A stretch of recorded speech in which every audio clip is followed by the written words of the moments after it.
It's about 45 degrees on the field, but it was a lot rainier earlier today, and the wind's dying down a bit, so while not warm, it's not the worst conditions. We had a women's matchup earlier today between the William & Mary Huckers and the Mary Washington Mary Massacre. William & Mary got the win 15-2 in the earlier game, a pretty successful victory. This is the second of 3 Showcase Series game. The first one took place about 2 weeks back between the William & Mary Dark Horse men's team and Mary Washington's men's team. Dark Horse got a 15-12 victory in that game. So we're hoping for a close competitive game tonight. We'll see how this game goes. Both these teams are pretty familiar with each other, being located about 2 hours apart. They play each other pretty regularly. In fact, last year William & Mary had a Universe Point victory over JMU to win the Oak Creek Challenge tournament. So I'm sure JMU will be looking to avenge some losses from last year. We just have the players warming up on the field right now. Tonight's game will be played to a hard cap of 15 points or a 2-hour time limit.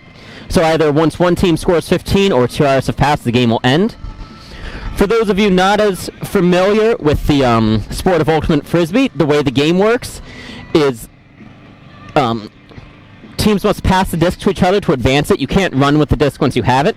You have 10 seconds to throw the disc to a teammate, and if the disc touches the ground, it's a turnover, and the other team takes possession immediately. There's no subbing between offense and defense. Everyone has to play both ways. Right, and it's 7 players on a line per team, per point, and like Tyler said, there's no subbing during a point. So it's just continuous play until one of the teams scores by catching the disc in the end zone. Yep. And we just got about a minute and change until we tip off. Before we get started, we want to give a huge shout out to the William & Mary IT department. Without them, this wouldn't be possible. They've been out here since about 1 p.m. today, braving the cold and rain, getting everything all set up for tonight's game.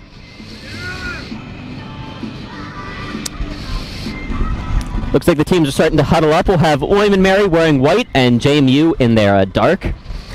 One thing interesting about Frisbee is the teams don't actually use their school's official athletic mascots. William & Mary is the Dark Horse. They do use green and gold.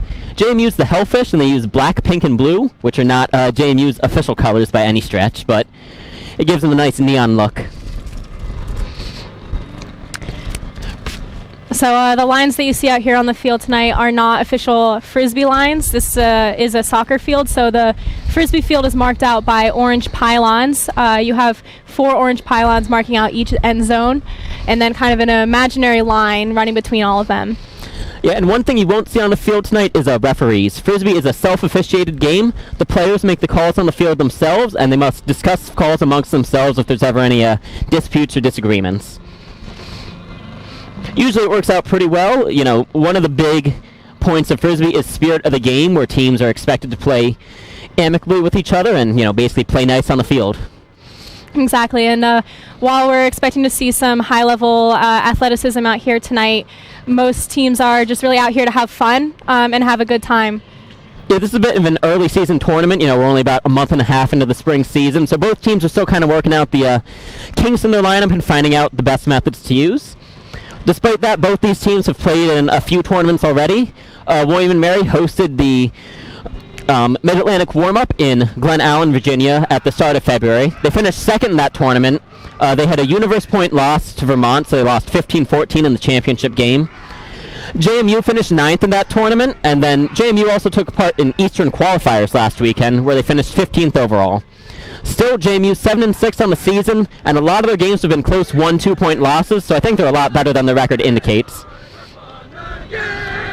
So we have the teams cheering now and about to set up to prepare to play. Yeah, both teams are getting excited. On a cold, rainy day like this, you kind of got to bring the energy yourselves. You don't want to let the weather and rain get to you. Looks like both teams are going to send out their starting 7 players. And a point in Ultimate Frisbee begins when 7 players on each team line up at the edge of their end zone. And then, as you'll see in a minute, the disc will be pulled from the defense's end zone towards the offense, where the offense will start with possession. Yeah, essentially a kickoff if you're familiar with football. Dark Horse is coached by Ethan Downs. He's a first-year coach. He's a recent graduate and former captain of the University of Alabama, Birmingham. He spent last year coaching the University of New Mexico's ultimate team, so he's kind of, in a short coaching career, he's bounced around a fair bit. You know, he was at University of Alabama Birmingham. He played some Frisbee in Nashville for the AUDL's National Night Watch, the semi-professional league. He spent last year coaching the University of New Mexico, and now he's here in Williamsburg. Looks like the teams are sending their first lines out. These games will be started very shortly.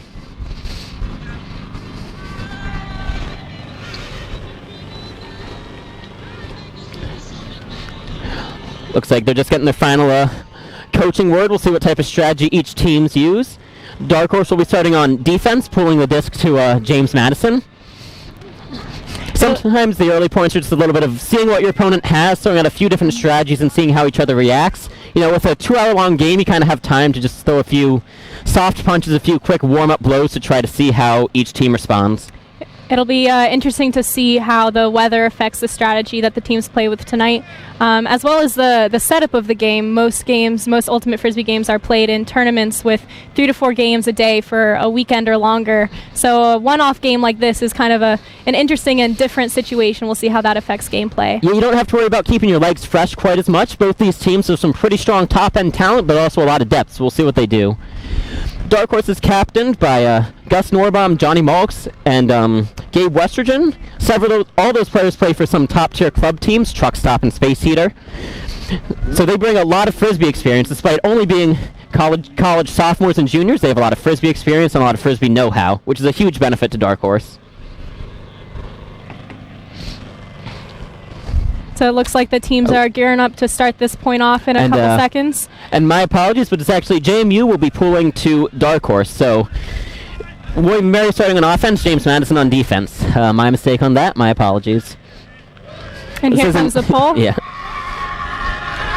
Good hang time, far pull.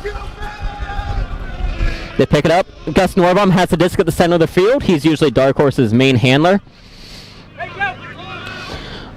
Quick handler swing.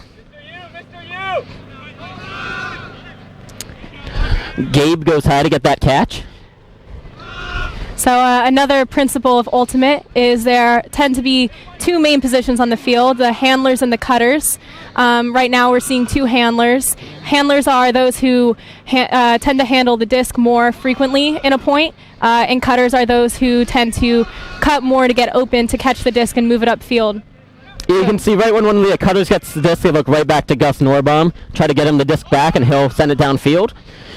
There's been some nice, good chunk passes by Dark Horse. They've advanced the field 30, 40 yards down the field pretty quickly. Looks like they're only a few yards from the end zone, about 10 yards out right now. Gus Norbaum's going about every other at this point. I think, he makes the throw. They catch it. He goes back for the next one. He waves a few looks off, swings the disc. Right on the edge of the end zone right there. And a quick point for Dark Horse to start off the game. Yep, and that'll make the score William Mary 1, James Madison nothing. Carl Lasker sends it to Kyle Van Hoy. Both those players formerly played for the William Mary Seahorse, the men's B team here at the college. It's a great developmental program that I myself am a part of. John Cost, our former captain, sent me a text asking for a shout-out on the broadcast, so shout-out John Cost. But yeah, a lot of players from Seahorse have moved up to Dark Horse. As you saw there, they can make an impact on the field. That was a very efficient point for Dark Horse. They didn't turn the disc over at all, and they just kind of were able to march it down the field. They were patient. They didn't take any big, risky shots. They just worked it down the field 10, 15 yards at a time. A nice quick start to the game. We'll see how JMU responds to that. They'll probably want to get the energy up and turn it around on this next point. Yeah, and if you're JMU, that's not the worst point. The offense is kind of expected to score in Frisbee, and turnovers are a pretty bad and often rare thing. It's known as a hold when the offense starts with a disc and scores, and a break when the offense turns the disc over and the defense scores on a point. Games are kind of won and lost by the number of breaks. So JMU should probably look for JMU is hoping to get a quick hold as well. Right, so because Dark Horse scored on that last point, they'll now be pulling to JMU, and Dark Horse will be on defense for this point. Of note, former second-team All-Atlantic Coast and former Dark Horse captain Taylor Gilman is out with an injury. He was a former captain, usually anchors the D-line and is their main defensive handler, but due to a shoulder injury, he's not playing tonight, so we'll have to see how Dark Horse responds, and we'll see if they're able to generate turns, if they're still able to move the disc. They come out in a bit of a zone look. Last point, James Madison was sitting man-to-man, where every person just matches up with another person. Right. Dark Horse is using more of a zone, where you can see they have 3 people kind of around the disc, and then everyone else is blocking off positions down the field. Right, so the main difference between a man and a zone defense is that in man, individuals are defending against other individuals, usually sticking with the same individual throughout the point, whereas in a zone defense like this one, the players are instead marking a space. It tends to be a pretty effective defense in bad weather, as it blocks off a lot of closer throws, and then those farther throws are less viable because of rain or wind. Great patience from James Madison so far. They've been just kind of working the disc back and forth between their handlers. You can see on each of those swings, they kind of just try to gain a few yards at a time and work the disc down the field. And there's a red call from William and Mary, which means they're going to instead go to a man-to-man matchup and get out of the zone. Ooh. Yeah, zone defense will often switch to man defense when they get close to the end zone, as it's a little bit easier to guard against end zone plays. But that transition space between zone and man can be particularly dangerous, although it looks like Dark Horse has done a pretty good job. All right, and there's JMU with the score. Yep, and that'll make it 1-1. Both teams with a hold to start the game. Relatively easy from both teams. Neither one turned it over, and neither one ever got in a particularly dangerous situation. But looks like a lot of quick, clean movement out there. The disc can be really slippery in these conditions, but it seems like players on both teams are doing a good job of holding on to it. Yeah, there were a couple of good catches by both teams. James Madison player had a little bit of a layout to save possession on one of them. But for the most part, they were pretty easy throws that they were able to get off. But sometimes that's how a zone offense or zone defense works. If the zone offense is able to be patient and take its time, the throws and openings are there. You just kind of hope as the game goes on, sometimes players get a little more antsy and they feel like they just have to score as the game goes on, so they start taking riskier and riskier shots. Yeah, so it looks like JMU is huddled up right now, maybe trying to figure out what they're going to do on this next point. They'll be starting on defense, so it'll be interesting to see if they decide to throw a zone like Dark Horse did last point. Yeah, and as you saw in Dark Horse's first offensive point, their offense tends to revolve a lot around Gus Norbaum, as he gets the disc almost every other throw. So I'm sure they're going to put one of their best matchups on him to try to neutralize him as much as possible. Of course, Dark Horse has plenty of talent top to bottom, so you can't they're not just one player. So they'll have to make sure they stop everyone on the team. Looks like the coaches are walking off the field, so we should get this next point started shortly.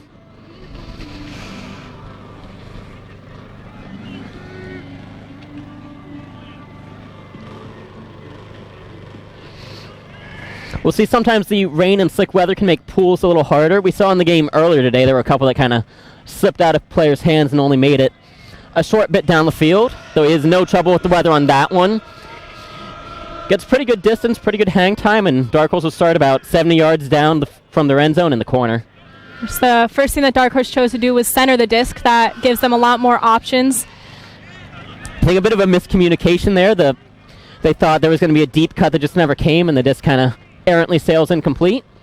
Dark Horse's offense is now going to have to play some defense, and JMU's D-line will have to play some offense. You see the handler on JMU slowly walking to the disc, giving his team a little bit of time to set up there, get in offensive position.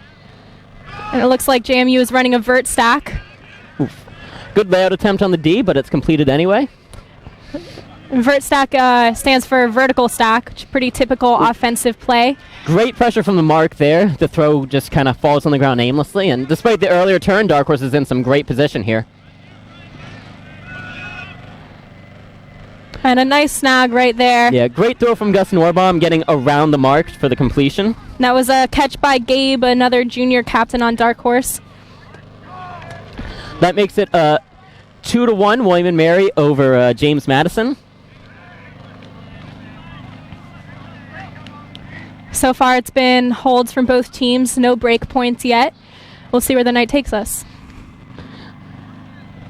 Yeah, and I mean, some holds early on aren't always unexpected. You know, teams can kind of take a bit to adjust to each other's strategy. James Madison kept it relatively simple with a man-to-man defense. We'll see if Dark Horse keeps getting these holds if they keep it up. But on the other hand, if you're James Madison, you did manage to generate a turnover. They weren't able to capitalize off the turnover, but if you're on the D-line, if you're one of the captains, you have to be pleased with the effort and intensity to just generate a turn. You just got to be able to capitalize a little more when the next one comes. Yeah, and it looks like Taylor Gilman might be on this line defensively. He's a natural righty, but with his right shoulder injured, he'll be throwing all those lefties, so we'll see how that goes. He's another player who started out on a Seahorse and since moved up to Dark Horse. You can see him now holding the disc. Looks like he might be taking the pole. Yeah, it's interesting to see. He is one of their best throwers, but usually he uses his right hand. But if he feels comfortable and the coaches feel comfortable with him playing and throwing lefty, then they'll put him in. Because even without his full throwing power, he still has a lot of great speed, quickness, and reads, and can make the plays defensively that they want to make.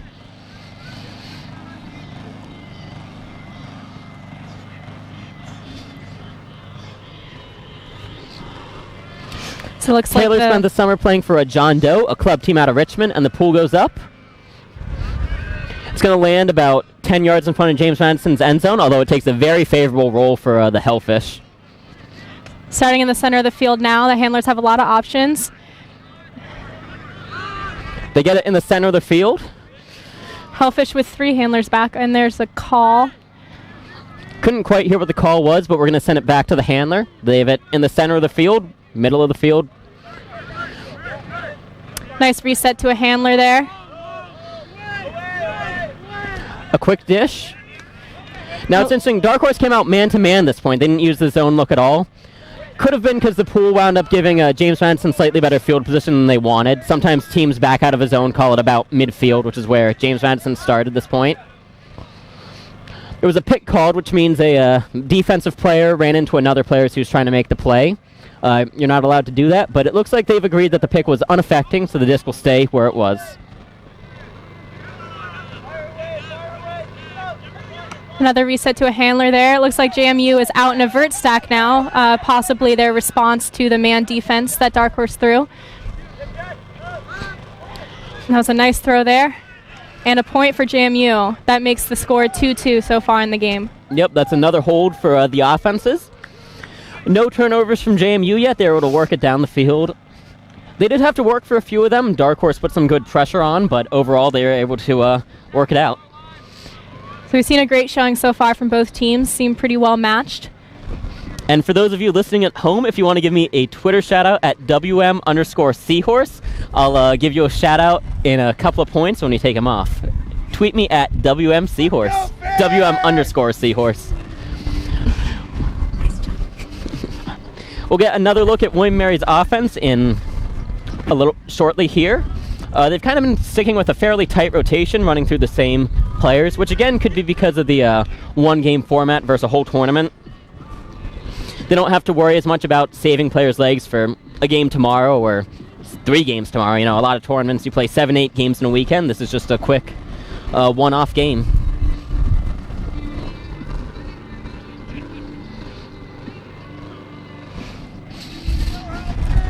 We'll see what type of looks both teams choose to throw out. JMU's been sticking with a pretty man-to-man defense.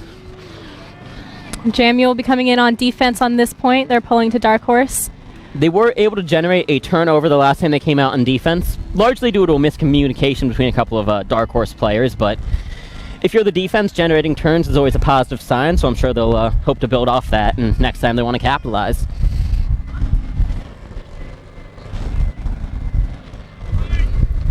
All right, and Dark Horse is all set. They've raised their hand, JMU's raised theirs, and the pool is off. It's a nice pull. It's the back corner right near the end zone. Not quite enough hang time, and Dark Horse does get a quick throw off to center the disc. They get it to Gus Norbaum right away, and they shift their stack over a bit. Nice throw to Carl Lasker right there. He looks upfield before looking to reset to Gus.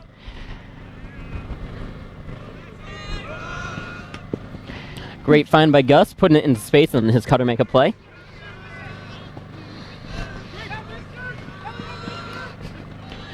They take a bit of a dump there, lose 5-10 yards, but get the disc in the center of the field. Dark Horse staying in a vert stack for now, but a little bit of a deep shot, a lot of float in the weather, but it looks like they come down with it. That's a great catch for a score and a Dark Horse hold. A catch by August Wagner, number 19, a sophomore from Arlington, Virginia. Yeah, August played YCC for Foggy Bottom Boys, who were last year's YCC champions. A lot of these players from William & Mary, being a state school in Virginia, are from the Northern Virginia area, so a lot of them played for, HB Woodlawn, Foggy Bottom Boys, W. Lee, and so they've all played together a lot, and they've also played a lot of the James Madison players in high school as well. A lot of people all from the Northern Virginia area, a lot of familiarity with each other. Interestingly enough, two of the JMU captains, Andrew Marsick and Andrew Elliott, are both from the Pittsburgh area, and in fact, Andrew Marusik's high school team beat his co-captain Andrew Elliott's high school team in the state championship. So you don't often see a lot of Pittsburgh area players come out to these Virginia schools, but it's kind of a funny connection. Ultimate's still a growing sport. It's a relatively small community, and a lot of people all know each other. Kind of makes the game more fun to play it when you start to know the team you're playing and know your teammates better. It's definitely one of my favorite things about the sport is with the spirit of the game, there's always a pretty friendly atmosphere out there. You kind of get to know your opponents a little bit, become friends with them. Yeah, especially teams like this, they play each other a lot. They're very familiar with each other, and it's a bit of one of the bigger rivalries, I think, between these two schools. Dark Horse will come back out on defense. Jonathan Collins is on the pool. Jonathan's one of the two seniors on the team, along with David Jensen, who's also out there playing defense right now. Jonathan Collins is from Omaha, Nebraska. So we're talking about a lot of Northern Virginia kids. That's about as far from Northern Virginia as you can get. Not a lot of Nebraska natives here at William & Mary, but Jonathan's one of them. The score is currently 3-2, William & Mary, pulling to James Madison. William & Mary coming out on defense on this point. A lofty pull to JMU. They catch it on the run. It's always different philosophies between players. If you go to catch the pull and you drop it, it's a turnover right off the bat. And that can deter a lot of players from trying to catch the pull. Yeah, and a great sliding effort on that catch, but it falls incomplete. And that's the first turn for James Madison on the day. So we'll see how, or the first turn for James Madison's offense on the day, I should say. So we'll see how Dark Horse's defense is able to move it down the field. The two seniors on the team, David Jensen and Jonathan Collins, now handling. Jonathan with the disc. As we were saying earlier, Taylor Gilman's usually the lead handler on the defense, but he's taking this point off. A shot goes up. We'll see. Oh, and snagged by Jensen right on the sideline. Great layout effort.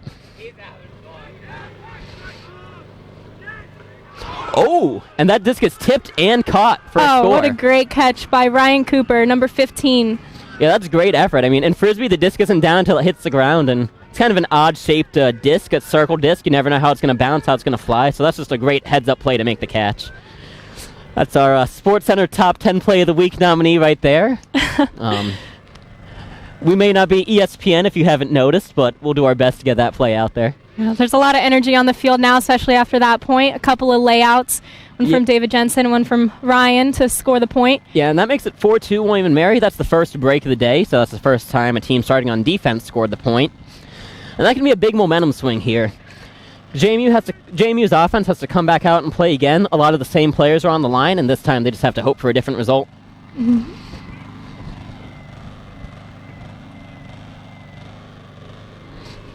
I think the last point, James Madison kind of forced the disc deeper a little sooner than they would have liked.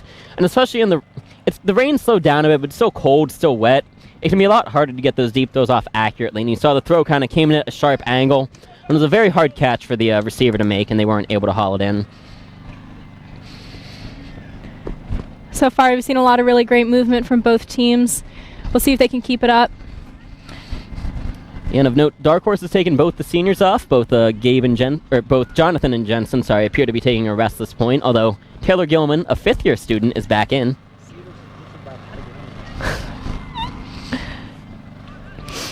Taylor Gilman, a fifth year, earning a Master's of Science in Business Analytics, the same program I'm a part of, a very fun program at the Mason School of Business. A couple of Frisbee players in that program, some on the women's team as well. Interesting choice by Taylor to play tonight with his injured shoulder. Yeah, it's also impressive how well he can throw lefty. I think his lefty throws are better than a lot of our righty throws. Taylor didn't actually play Frisbee in high school, he just picked it all up as a freshman. But he picked it up very quickly, and he'll be pulling and... Yeah, that's how a lot of Frisbee players in college start out. Most of us didn't even know Ultimate was a sport until we got to college. Yeah, we thought it was just something you toss around on the quad or the sunken gardens for fun. A little bit of a short pool. James Madison starts about third of the way down the field. And Dark Horse comes out in a zone defense once again this point.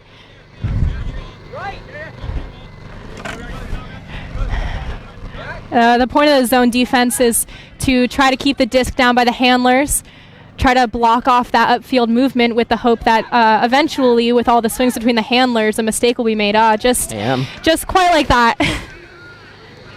Now Dark Horse will be picking up the disc on that turn. Looks like Taylor Gilman. He takes a deep shot. It's going to hang up a lot.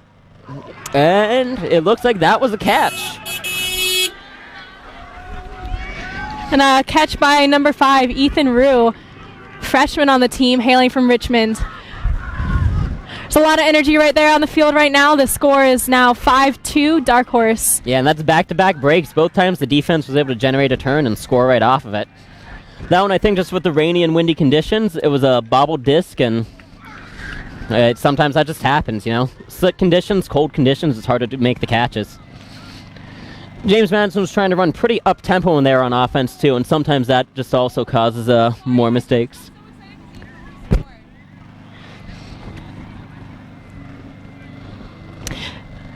JMU will have to get a couple of break points now if they want to catch back up to Dark Horse. Yeah, and I think these next few points are going to be pretty big for momentum. Back-to-back breaks for Dark Horse. James Madison's O-line has to trudge back out there for a third point in a row, and they know it's a big one. 5-3 and 6-2 are very different scores, so this next point's going to mean a lot for the game, you know. Every point's only worth one goal, but sometimes in terms of momentum, they're worth a lot more than that. Yeah, JMU will definitely be looking to turn it around this point. Since the game is to 15 today, half will be at 8 points, so the first team to score 8 points will take half. Looks like Dark Horse is already on their way there. JMU is going to want to shut that down quickly. Yeah, we'll see. This is definitely a JMU team with a lot of talent, though, so I'm sure they'll be able to work it back and get some more points. You know, the past few turns have just been a couple of mental errors, a few drops, a few forced throws, and I'm sure they'll get those straightened out. Sometimes it takes players a little bit to adjust to the conditions. It's windy and rainy enough to affect throws, so, you know, sometimes you make a throw, you know, on a nice 60-degree sunny day, you can make no problem, but when it's 40 and rainy, that throw just doesn't come out quite as well as you want. You'll see a lot of players out here wearing gloves tonight. The gloves help a little bit with the cold, but mostly help with the slipperiness of the disc and the rainy conditions. Yeah, we'll see. We're also wearing gloves here in the broadcasting booth. A deep shot goes up, and it's pretty steep angle, but it's hauled in. Looks like JMU is looking to throw an end zone play. There's some sort of call on the field, a little conversation. We'll let the player sort it out, but it's probably getting pretty high in the stall count. You only have 10 seconds to throw the disc once you catch it, so that had to be getting up there pretty quickly. Unfortunately, we're not able to hear what the call on the field was, but they center it back to a handler. Throw it. They're right in front of the end zone now.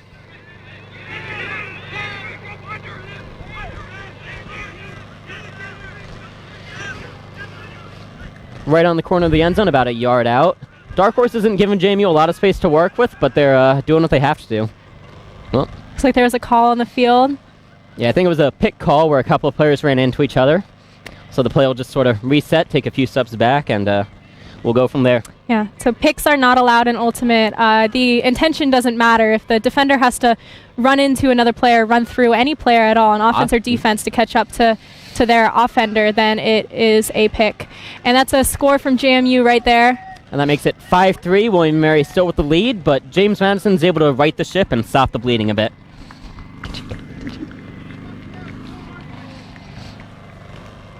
And you can see all the players celebrating. You know, that was a big point momentum-wise. After a couple of turns, James Madison played a turnover-free offensive point. The end zone set at times got a little wonky, but they were able to work it out and be patient. Sometimes it's going to be hard once the disc is near the end zone. Every player has the mindset of, I want to be the one who scores. But you have to kind of make sure that the team scores. You know, if you have 4 players all cut to the same spot at once, there's really no way anyone can get a throw-off or score there. Yeah.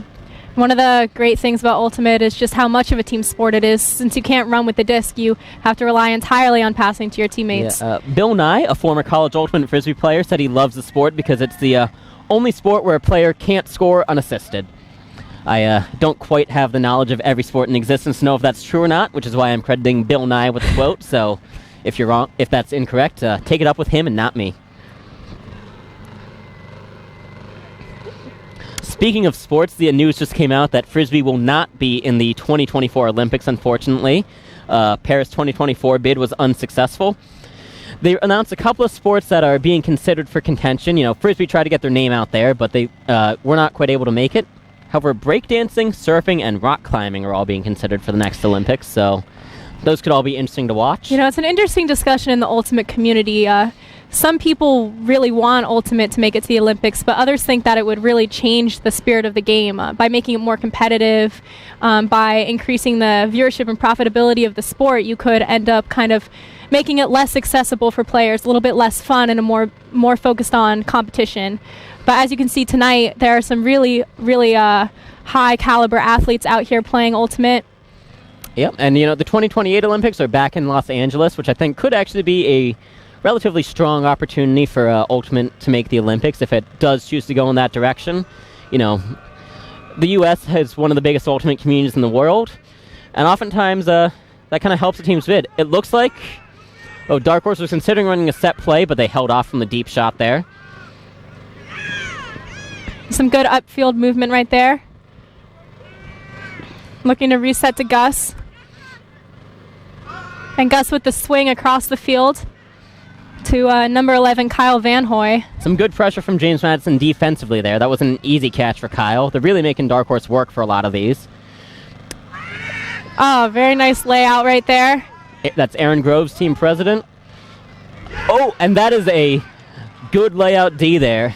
James Madison has really upped the intensity at this point. They are bringing it hard here. The first couple of points, Dark Horse was able to get some relatively easy undercuts, but now James Madison's contesting everything. Both players left their feet for that one, but the disc hit the ground, so James Madison takes over. Yeah, and as you can see, Ultimate is a non-contact sport, but it's not uncommon for people to bump on the field. Well, a player slipped, but another one's able to haul in the catch, so that's, again, good field awareness. They have the disc right on the sideline here. And again, the yellow line is not the sideline. The sideline is actually just a couple yards in from the yellow line. And James Madison takes a deep shot. It's curving. And it hits the ground. Doesn't quite catch it. Yep, a little too much angle on it, but this is still, for James Madison, been a pretty good point. Let's see if they can keep the defensive intensity up. A lot of energy from both teams out here during this point. They're both fighting hard. And Dark Horse now has to start with the disc on their own end zone line, about 70 yards to go for the score. So if there's a turn inside the end zone, the team gets to walk it up to the very front of the end zone to start play. They don't have to start inside their own end zone. It's a couple of handler swings to start the point off. Now they look downfield a bit.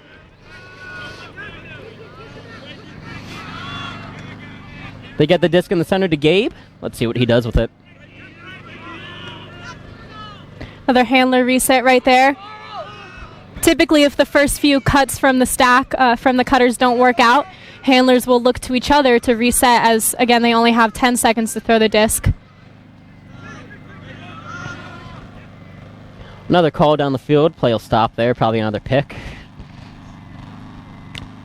Now, the throw and catch there were uninvolved in the pick, so the disc will actually stay where it was thrown. The players just get to catch up and adjust themselves. In the case that the pick is involved with where the disc goes, usually the disc ends up going back to the thrower. A strike cut there from the handler. A hammer goes up. And a hammer is a very specific type of throw in Ultimate, where the disc actually goes upside down in the air. It changes the way that it flies. Yeah, I think what happened there is they were kind of double-teaming Gus Norbaum, so he didn't have a lot of good options with the traditional throw, so he thought he could kind of get a little cheeky and throw it over the top, but unfortunately wasn't able to be hauled in. It is a risky look, kind of often a last-ditch resort when you're at a high stall count and nothing else is working out. Yeah, and they're a pretty uncommon throw, so it can be a little hard for the cutters to read and adjust to it as well. Unlike a normal throw that you probably see hundreds of them every practice, you might only see a hammer every now and then, so it takes a little bit to get used to the flight path of it.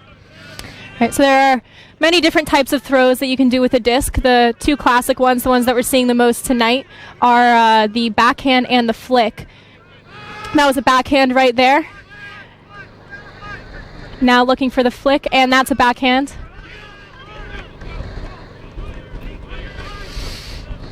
And a flick right there. James Madison about 20 yards out from the end zone, looking to get a break. And, miscommunication there. And let's see if these two can just work it down the field. All right. A big up throw to Carl Lasker right there for a score in the end zone. Yeah. That was a nice quick turn from Dark Horse right there. James Madison was able to generate a couple of turnovers there defensively, which they have to be happy with.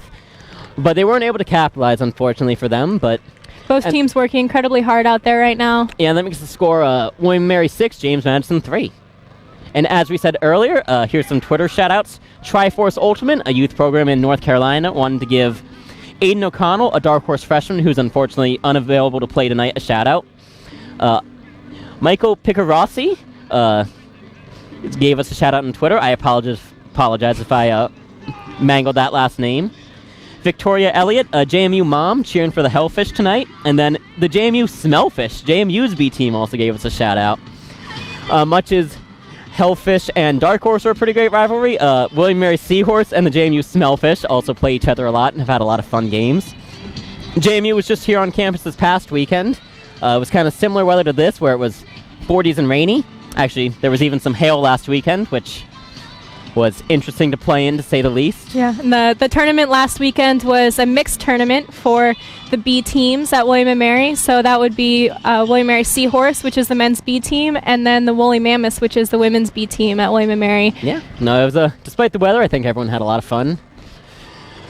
So you can keep the Twitter shoutouts coming at WM_Seahorse. There's 90 seconds between every point, so we got to fill them with something. That goal made it 6-3, William & Mary over James Madison. They're getting set to come out on defense. Coach Ethan Dow is there giving some advice, as is Johnny Malks, a captain who's currently out with an ACL tear, unfortunately. Johnny Malks this past summer actually captained the U.S. under-20 team, so a player made of all the best ultimate Frisbee players in the United States under 20 years old. We're about 30 minutes into the game so far. The game is 2:15, but if we make it to the 2-hour hard cap for any team scores 15 points, that is when the game will end. So about a quarter of the way through now. And, of course, another big shout-out to Rohan Manley, Liz Holmes, and Jeff Herrick on the streaming team for making this happen. It really took a lot of effort to make this work. We got here at about 1 today, start setting everything up. We're kind of... The initial plan for streaming sort of fell through, so we went to sort of plans B and C, but we're here tonight making it work. And I appreciate all you guys tuning in, and I hope you're enjoying it. Yeah, so that pole looks like it landed right on the sideline. We'll see whether they call it in or out. All right, so they're calling it with the pole having landed in. If the pole had landed out of the sideline, then Hellfish could have started with the disc in the center of the field, but instead they were forced to start on the sideline. And that makes a big difference in the zone offense. When you start on the sideline, the out-of-bounds line kind of acts as an eighth defender on the field, and it really limits your throwing options, whereas when you're in the center of the field, you can sort of pick and choose where you want to throw it. On the sideline, often you almost just have to look to go backwards and towards the middle. Right. So as we said before, in a man-to-man play, there are really two positions, handler and cutter, but in a zone like this one, there are a couple different positions. And we'll see pretty good patience from JMU so far. They haven't done anything too risky. They've just been working the disc back and forth between their main handlers. Well, that throw was a little bit risky, but it's caught anyway. Right, and the wall catches up on the sideline, holding them there. So those three players right around the disc, they're in the wall, also known as the cup in a zone. Yeah, a lot of times the goal is just to sort of force the offense to keep doing these throws back and forth and hope they mess up, or hope someone gets a little too antsy and shoots it downfield. If you're the offense, you want to keep swinging it back and forth, and eventually the disc will travel faster than the wall can. So you just sort of hope that you can get a few throws off before the wall can catch up and make the whole zone break. Yeah, like right there, they've been able to the wall's now trailing pretty far behind the disc. And Dark Horse again makes the call to switch to a man-to-man defense. That's a point there for JMU.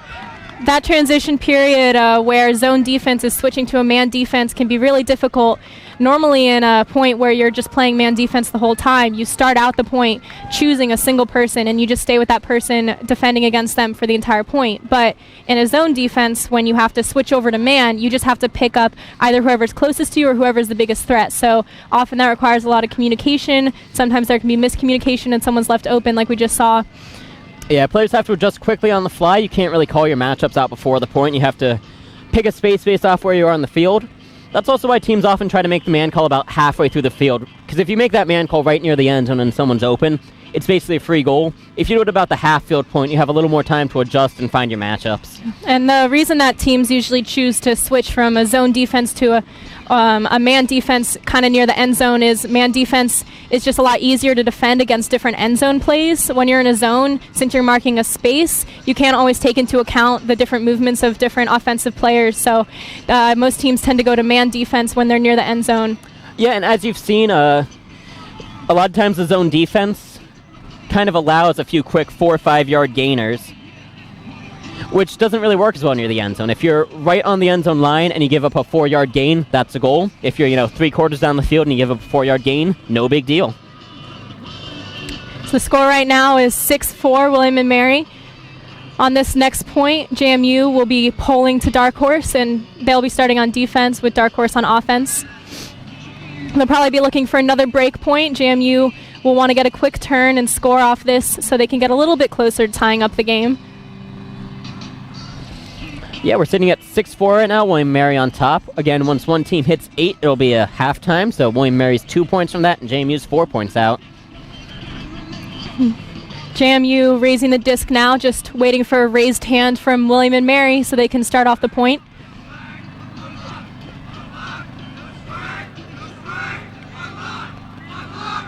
And there's the pole, curving a little bit to the right there, but landing in bounds. So Dark Horse will start on the sideline, although they quickly center to Gus Norbaum. JMU's sideline brings some energy. I can't quite make out what they're chanting, but they're trying to get their team hyped up. And, that disc was tipped by the defense, but still caught. That's good plays by both teams, good awareness, but good recovery. And there, Gabe Westergren quickly resetting to Gus. And then an upfield swing. Yeah, after looking downfield for a few seconds, they turn right back to Gus, let him get the disc.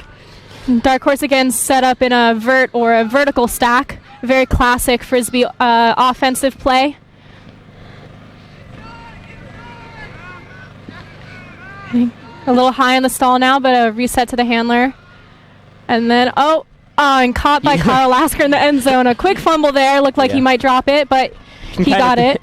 Kind of shrugs as he makes the catch there. It's a little hard to celebrate as much when there's a bit of a bobble, but he did a good job sticking with the disc. The throw came in a little high, but he was able to adjust to it well and make the play. And a hold from Dark Horse on that point, meaning they did not turn it over to JMU. So that makes the score 7 for William & Mary and 4 for JMU Hellfish. Yeah, James Madison brought some good pressure, and they actually were able to tip a disc there, but they weren't able to generate any turnovers. And, it's hard to stop a team if they don't turn the disc over. Dark Horse will send out a D-line, and if they break and score here, that'll take the game to halftime. So I'm sure JMU wants to avoid sending this game to half for as long as possible. Looks like the box is playing some dance music out here tonight, trying to keep the energy up. We're hearing Low by Flo Rida right now. The rain has picked up again a little bit, so it is cold and wet on the field here. Luckily not too windy right now, though. Wind can really throw off a game. Yeah, and we've been watching the forecast all day. Initially, the rain was supposed to stop around 4 or 5, but as the day's gone on, it keeps getting pushed back and back, so might be nice for the second half if it stops, but we'll see what happens. Does look like there will be much nicer weather this week, or will be in the 50s and sunny, but that's happened the past few weeks, honestly, where during the week it's been pretty nice, and on the weekend it's gotten colder and rainy. Last weekend we had our tournament in 40-degree weather and hail. our practices that week were 65 and sunny, but Yeah, and the weekend before that, I believe, was the first showcase game, and the weather wasn't Yes, so great for that one either. Yeah, the very first showcase game, William Mary versus Mary Washington men. We were attempting to stream that game, but it was cold enough outside that the camera batteries just died. They could not turn on in the cold, and we kind of had to abandon after about 2 minutes ago on Facebook Live. The phone batteries also died. It was unfortunate. Tonight, thankfully, we're all plugged in, so that shouldn't happen. Yeah, and another shout out to William & Mary IT for helping us out tonight with the live stream. And David Jensen with the pool. He goes for a bit of a roll, but James Madison's able to stop it. William & Mary sticking with the zone. James Madison gets the disc about a third of the way down the field. We'll see if they're able to work down the field if William & Mary backs out of this zone much. So switching to man defense that was pretty early on there in that play. Sometimes teams do call that. They'll say, zone for the first 5 throws, then we go red, just to sort of give a new look to catch people off guard. Oh, a little questionable whether that was out of bounds right there. There was a catch, but they're trying to discuss if the player was in or out of bounds. Unfortunately, despite the cameras, we don't have instant replay, but the players discuss, and they rule he was in bounds. Yeah, and since there's no referee, it really is up to just discussion on the field. The player with the disc gets to make the final call. And I think from my vantage point on the sideline, I would agree with that. It looked like he was able to get a toe drag in bounds before going out. Yeah, and on that it matters where you first touch down. If you touch down inbounds first or out of bounds first. Yep, and it's not the NFL. You don't need 2 feet in or anything. Your first point of contact, the first foot that hits is in. So I think there he was able to drag his toe before going out of bounds. So they rolled a goal, and it makes it William Mary 7, JMU 5. So JMU will be pulling to William & Mary on this next point. William & Mary starting on offense. All they need is a hold on this point in order to take half with 8 points.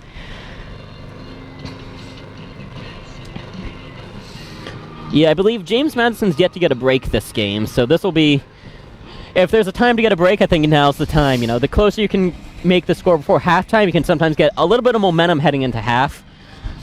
And it just sort of can be a big swing, Going into halftime, talking with your team down 2 versus 3 goals isn't a huge difference in the terms of the margin, but it can be a huge difference in terms of the morale. Just knowing, hey, we were able to generate a break on these guys. Let's keep that going in the second half, and let's build on this. There's certainly a large mental component to the game. Definitely teams can get in their heads if they're down, and then that can keep them from playing their best game. Yeah, and especially on a day like this with the cold and rain, a lot of the name of the game is just keeping everyone's morale up and just keeping everyone happy.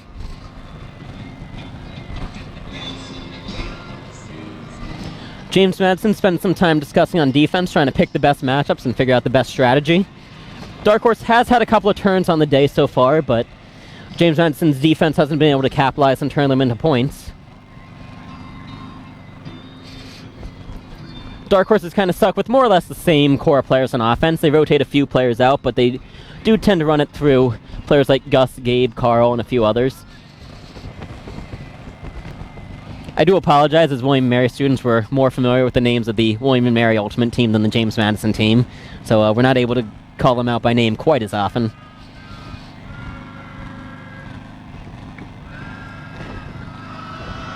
The pool goes up.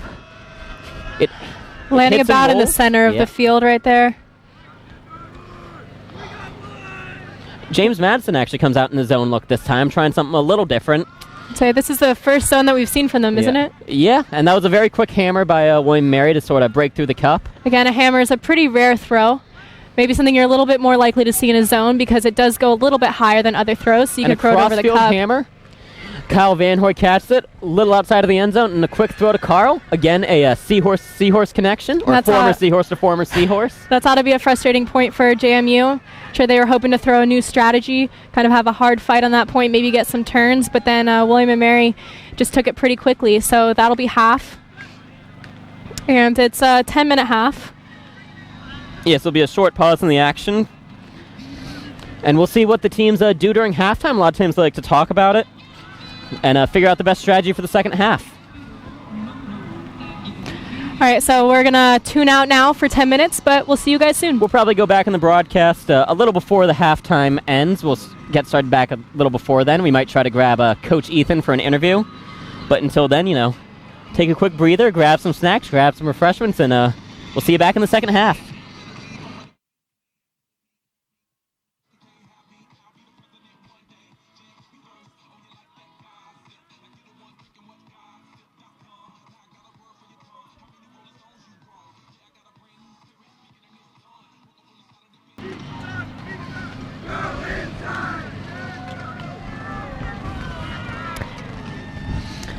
And we're back here at the Virginia Showcase game between William & Mary and James Madison.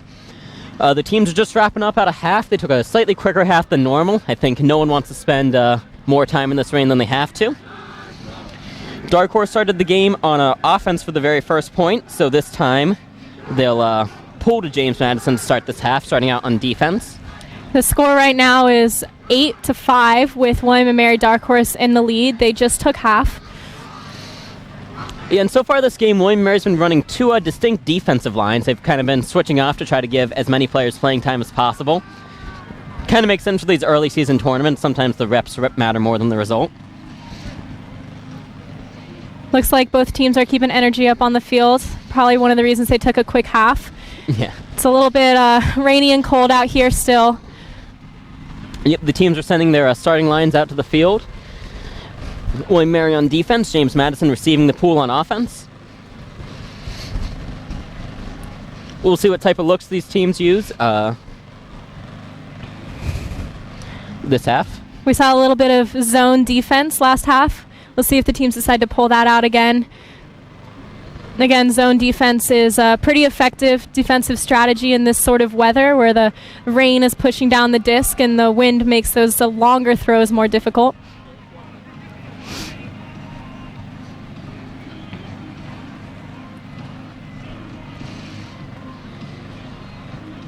Got a good amount of energy going on the sideline right now as well. Yeah, I think both teams are keeping the spirit up. A couple of the William & Mary women's players and other players from the B teams came out to support.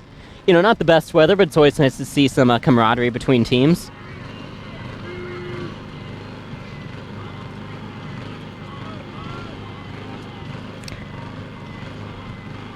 It looks like JMU is ready, just waiting on William & Mary now, still huddled up on the line, talking about strategy.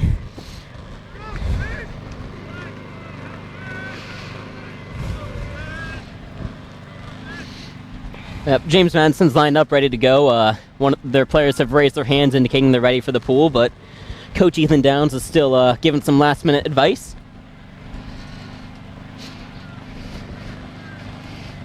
I'm sure JMU, it's only about 2.5 hours away, but with this game starting at 7, it'll end around 9, so I'm sure they'd like to get back in the car and get back home as quickly as possible. Looks like the poll will be coming from Lucas, a.k.a. Pookie, a freshman on the team from Arlington, Virginia, who played on Foggy Bottom Boys. Yeah, I don't know if Taylor, a.k.a. Apollo, wasn't feeling great about his lefty pools. He gets a lot of air under the pool, and it curves a lot, but James Madison's there to stop the roll quickly. So it looks like James Madison set up in an offense with 3 handlers back, maybe expecting a zone defense from William & Mary, but William & Mary chose to throw a man defense on this point. Yeah, I don't know. William & Mary might have been hoping to generate a little confusion right at the start. But so far, James Madison worked the disc down pretty quickly. We'll see what they can do about 5 yards out from the end zone. Coming off the half with a lot of energy right here. Not quite in the end zone. Looking for one more throw. A swing there to the center. Looking for options. And that's a quick point for JMU right off the half, making the score 8-6 with Dark Horse still in the lead. Brian Kelly for James Madison, a junior from Chester Springs, Pennsylvania, right outside of Philly with the score. Harry Wolfson, a freshman from Arlington, gets the assist. Always nice seeing the early spring season when freshmen get some big minutes, you know. A lot of times, you see it in some sports, but not in others, where freshmen sometimes take a little bit to gel into the role, but a lot of times in Frisbee, freshmen can have a huge impact on the field. You know, the recruiting season in the start of this fall semester is one of the most important parts of any Frisbee team. You got to kind of show a lot of freshmen what the sport of Frisbee is and convince them why they should play it. Yeah, and the fall semester is usually a little bit more developmental, kind of helping the team grow, the newer players find their place on the team, learning the strategies, and then the spring season is where you really start going to tournaments. Yeah. And that score makes it 8-6, William & Mary over James Madison. JMU's defense comes out. They could really use a break or two to right the ship. Otherwise, William & Mary's probably just going to try to keep them at their fence. You just play smart offense, smart defense, and they can kind of ride this lead out for as long as they can.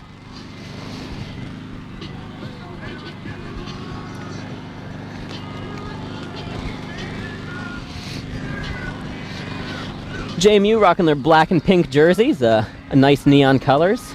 Kind of contrasts with the gray and dreary day we have right now. You can see all the players are pretty bundled up, wearing layers upon layers to stay as warm as possible. It looks like the poll will come from number 72, Michael Gostomski, a senior on the team from Pittsburgh, who's also the team treasurer. More than a few Pittsburgh area players on this James Madison team, which is kind of interesting. You wonder if some of the first few Pittsburgh players maybe recruited some of the other ones. JMU's sideline is bringing a lot of energy with a lot of chance, trying to get their team hyped up. A deep shot goes up. Gabe has a lot of space on his man. He catches it just short of the end zone, though. Looking for a reset. That was kind of... Well... And then Gus Norbaum to Carl Lasker just for a quick point in the end zone right there. I think that might be Carl's third point of the game, if I'm remembering correctly. He certainly had more than a few today. But that was kind of an interesting decision by Gabe there. It looked like he could have taken a step or two more and waited to catch that deep shot, and he could have hauled it in the end zone, but he instead jumped, caught it. I guess you want to attack the disc and catch it as soon as you can to make sure you secure possession, but I think if he waited a little longer, he could have had the score right off the bat. And that makes the score 9-6, William & Mary. We're almost an hour in now of this 2-hour game, although maybe we'll make it to 15 points before we hit that 2-hour mark. We'll see. Yeah, and I will add, despite Gabe catching this a little short of the end zone, it didn't ultimately matter, as Dark Horse's offense was very efficient and able to just work it in for a goal and just a couple of scores. We're seeing a lot of good movement out here from Gus Norbaum, a key player on Dark Horse. And Gus's older sister, Molly, actually founded the William & Mary women's B team, Woolly Mammoths, a couple years ago. So the Norbaum family has been pretty heavily involved in William & Mary Ultimate. The Norbaum family is pretty heavily involved in all Ultimate, I'd say. Gus's older brother, Zach Norbaum, played for Mary Washington's men team. And last year he won the the Donovan Award, which goes to the best Division III player in the country. Effectively the equivalent of a Heisman Trophy. And Gus's brother Adam also plays for Virginia Tech, so there's a lot of Norbaums in the state of Virginia playing Frisbee. And that's, again, like we were saying earlier, Frisbee's still a growing sport, a bit of a niche sport, so it's a small community where a lot of people know each other. And it kind of adds to the fun, and it kind of adds to your legacy. I'm sure Molly Norbaum's glad to know that the Woolly Mammoths are still running strong 4 or 5 years after she graduated. And it's kind of a nice way to leave your mark on the school. It's like both Dark Horse seniors on this line again with the pull from Jonathan. Yeah, they've been alternating between the two lines, the one run by Jonathan and Jensen and one with Apollo on the line.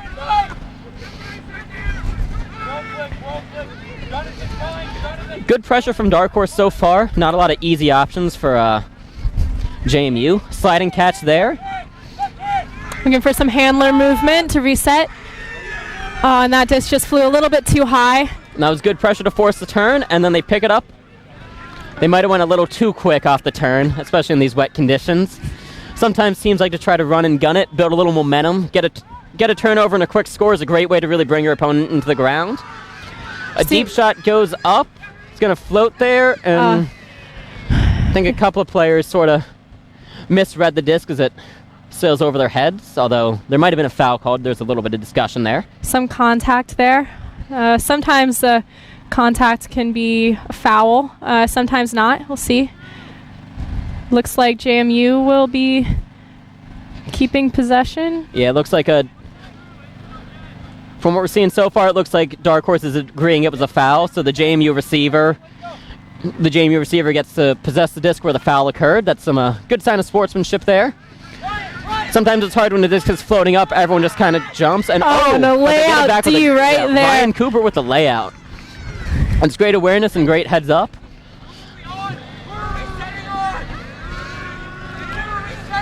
A little bit of confusion in the stack. Yeah, sometimes can be a little hard with a quick transition. We'll see what Dark Horse's defense is able to do offensively. Swing to senior David Jensen. He bobbles the disc, but gets it back. I guess the slippery conditions. He kept throwing a lot of fakes there, and I think he almost faked himself out. Dark Horse has been swinging it back and forth. This time they gained some yards. Number 31, David Bishop, with the disc right there, but fortunately incomplete pass to number 10. Greg Garnert. That's all right. We got a tandem broadcast here.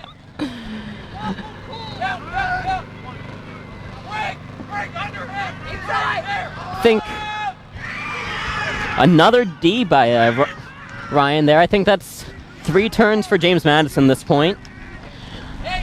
They've been able to get it back defensively on each of them, but we'll see what happens here. Dark Horse is going to have to start with the disc pretty much trapped in the far corner of their end zone. Not the ideal spot to be in, 70 yards from your end zone, with a lot of work to do to get it in. They actually get it a few yards up, but a quick center there. Greg Garnhart with the disc. Over to David Jensen. A look up field, but he holstered. And I think the wet disc slips and it hits the ground. James Madison gets pretty good field position here. They're in about the center of their field, about 15, 20 yards from the end zone. We'll see if they run anything funky for an end zone set here.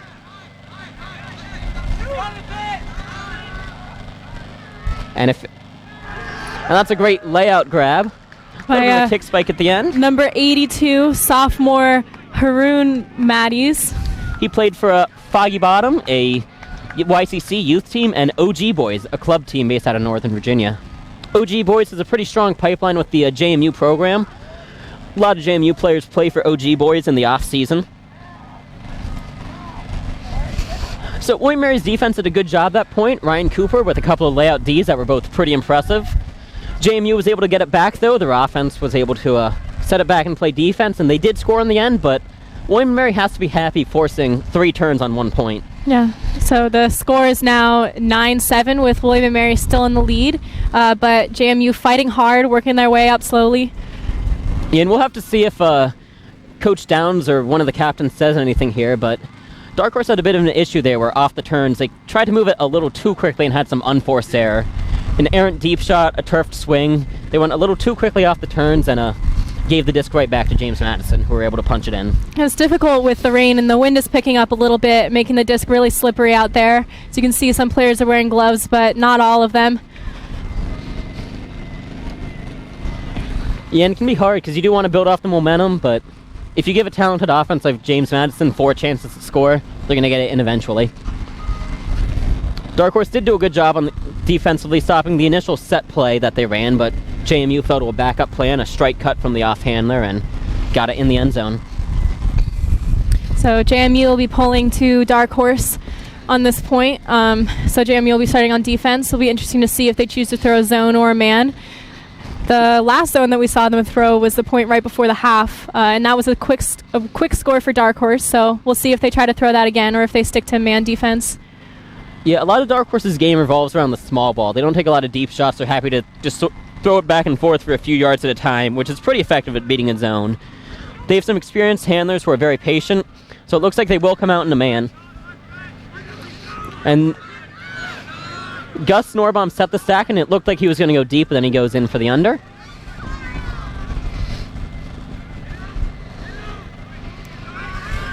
Here you go, strike cut there from Gus. Strike cut is when And that's a good run through D by James Madison.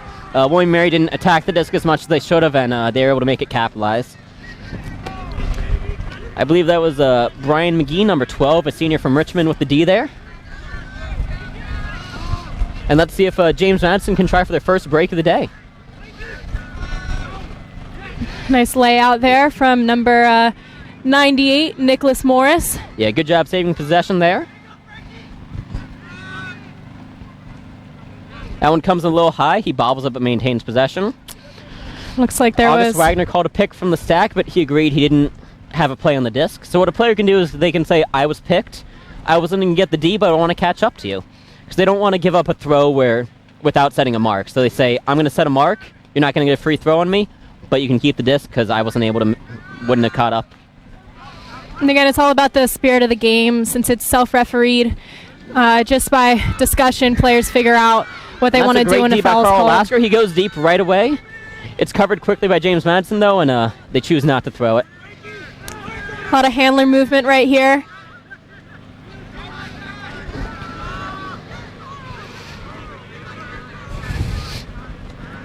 And Carl Lasker on the sideline, centers back to Gus Norbaum. You can see Dark Horse is more than happy to lose some yards here and there to get the disc back in the center, get the disc back to Gus or one of their handlers. Oh, and a bit of a bobble there in the wet conditions. It's difficult to keep hold of the disc.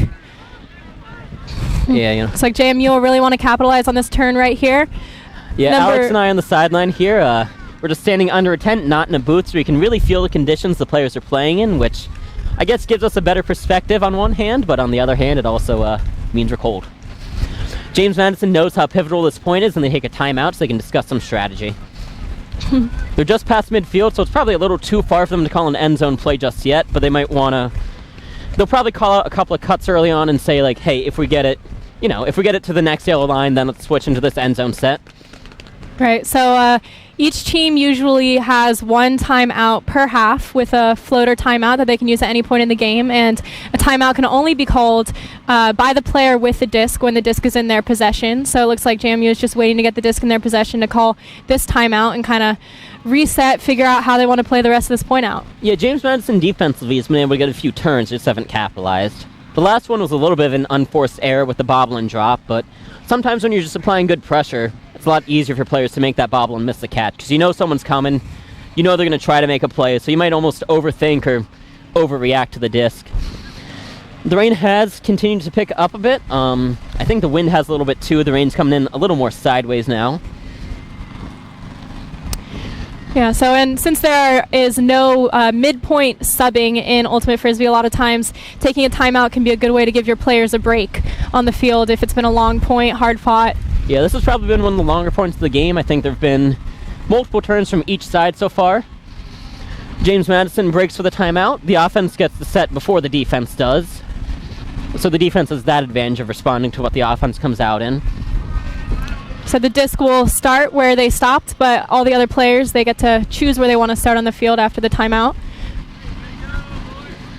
James Madison's in a bit of a vert sack. The off-handler, number 11, Francisco Marty, is lined up a few yards back from where the disc is right now. It's like number 22, Garrett Mano, also known as Minnow, will be starting with the disc. He's a senior on the team from Leesburg, Virginia, and a former captain. JMU centers the disc here. Let's see what they look to do.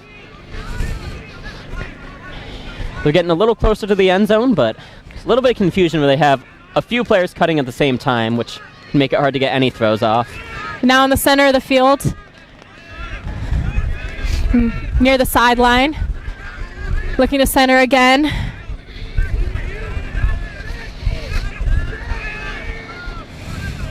It's like number 72, Michael Gostomski got it on that 7 cut. A bit of a bobble in the wet conditions. Unforced turnover, but JMU will try to get back on defense to see if it can generate another turn. Dark Horse is again trapped in the corner, so they'll have to drive it pretty far if they want to score here. We saw this strategy a lot in the earlier game today, where when the team started on the corner, they'd often just take a deep shot right off the bat, and accept if the deep shot works, great. If not, it's a turnover, but we turned it over pretty far down the field. Because the last thing you'd want to do is turn it over right on your own goal line. Dark Horse in dangerous territory right here, throwing the disc within their own end zone. They advance it out of the end zone. I think there was a pick downfield. Play will stop for a second as they adjust. Yeah. Throwing the disc in your own end zone is a little bit of a risky move for a team because it opens you up for what's called a Callahan, where a player on defense catches the disc in the end zone for an incomplete pass. Oh, and that was almost one right there. They would catch the disc for a score. Or for a score, yeah. So, yeah, I think that one just had a little too much float and a little too much curve on to be hauled in. JMU gets another chance here to punch it in. We'll see what they look for in their end zone set. The throw goes off, and that is a break for James Madison. Yeah. The first break of the day makes it William & Mary 9, James Madison 8. A nice layout from Carl Lasker on William & Mary there, but didn't quite tip the disc for a D. And that's a big one momentum-wise. James Madison's defense goes back out in the field, but they have a lot more energy now off their first break of the game. And I think they know as well as anyone that Dark Horse can be a hard team to break. In the last showcase game, as we said earlier, Dark Horse's offense scored every time they got the disc. You need to generate breaks to win the game, and those are the difference makers right there. Yeah, so the score is now 9-8. Dark Horse with a 1-point lead. Yeah. They'll be coming in on offense on this point. You can see Dark Horse's offense kind of has a long walk back to the other end zone. Their heads down a little bit, knowing what just happened. That's never Wasn't fun. That ideal. You can see James Madison's a lot more energy now coming out of that.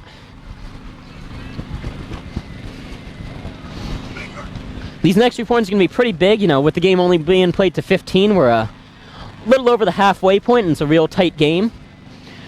They're going to want to try to... Dark Horse wants to get a score here, get back on serve, get back up 10-8. James Madison knows that if they get a break here, the score's tied at 9-all.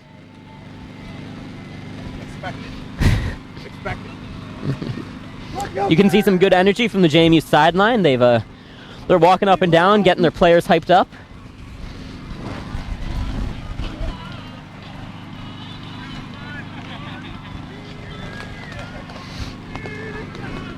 So being that was the first break of the day, I can't imagine William Mary's offense is too concerned. I'm sure they have the confidence in themselves to get everything back on track when they need to.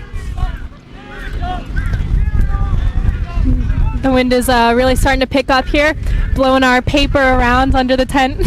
Yeah, we have a couple of Google Docs typed up of some in-depth notes for the games today.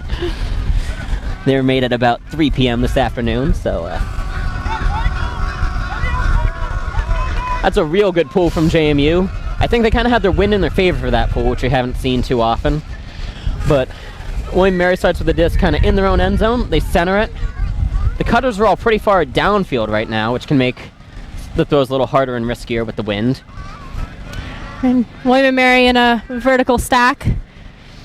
They fake the deep look, send it back to Gus on the sideline.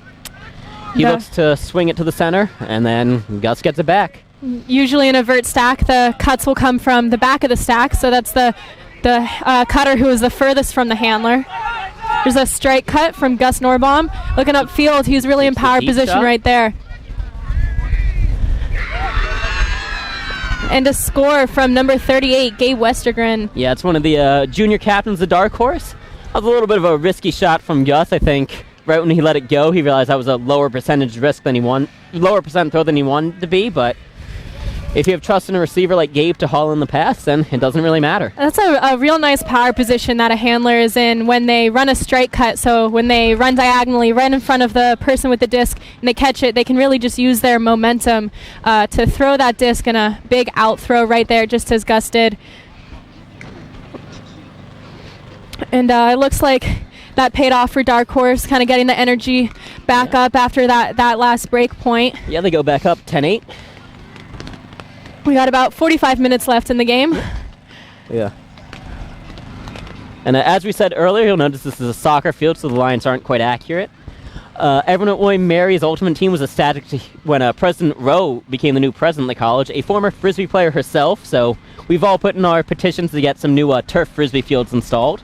She's also the first female president at the college. Yeah, President Rowe co-founded the Carleton Women's Ultimate Team. Carleton, a program up in Northfield, Minnesota, is one of the Frisbee powers. They have plenty of national championships to their name. She also co-founded the Boston Ultimate Disc Alliance, so she's pretty heavily involved in the community. So it's always nice when we see another Frisbee player out there. And she did stop by here earlier today, shortly before the game started, but sadly didn't stick around. Yeah, I don't blame her. It's a little cold outside. A little cold outside, and I have to guess she's a pretty busy person at this point in time with admissions rolling around and just a lot of stuff happening at the college. But it's pretty awesome to have a Frisbee player as the president of your school. It's always fun when every now and then the official William Mary Instagram or Twitter accounts will send out something supporting the Frisbee teams. A nice little message of encouragement. It's really nice to get that kind of visibility, especially since Ultimate is just a club sport, not a varsity sport at colleges. Yeah. A lot of times we get glossed over. Yeah, there was a lot of positive recognition for the program. Between Catherine Rowe and Dark Horse finished 13th at Nationals last year. So between the two of those, I think it was one of the most program's visibility is about as high as it gets. JMU comes out on offense. We'll see what they do here with the disc on the sideline. And a nice D right there. That'll be Jonathan Collins will be picking it up right on the sideline. Down by Dark Horse's end zone. Yeah, JMU kind of got trapped on the sideline there and can make it hard to get the disc off the sideline if the Marks play it smart and they use the sideline as their extra defender.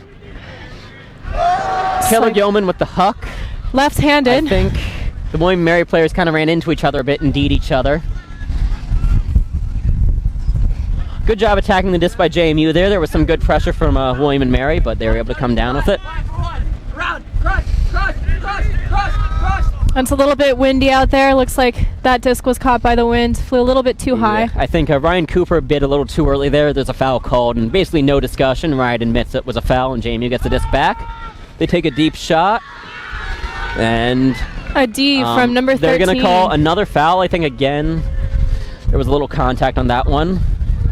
We'll let these players talk it out. It's a pretty intense discussion right now, but we're just here in the booth. We'll let them figure it out.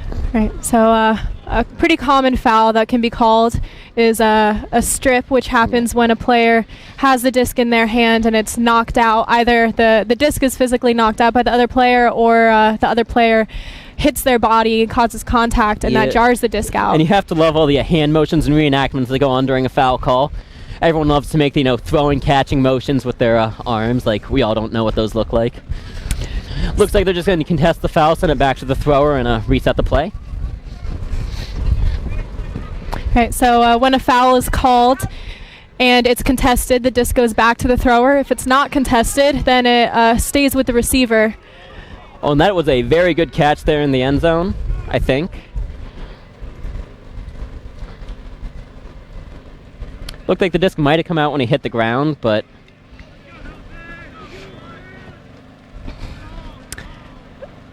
I think it was a goal, but JMU's not celebrating too much. Yeah, that was I don't know if he's a little slow getting up from that catch. So that might be why, but both that players was a goal hit for the ground pretty hard on that one.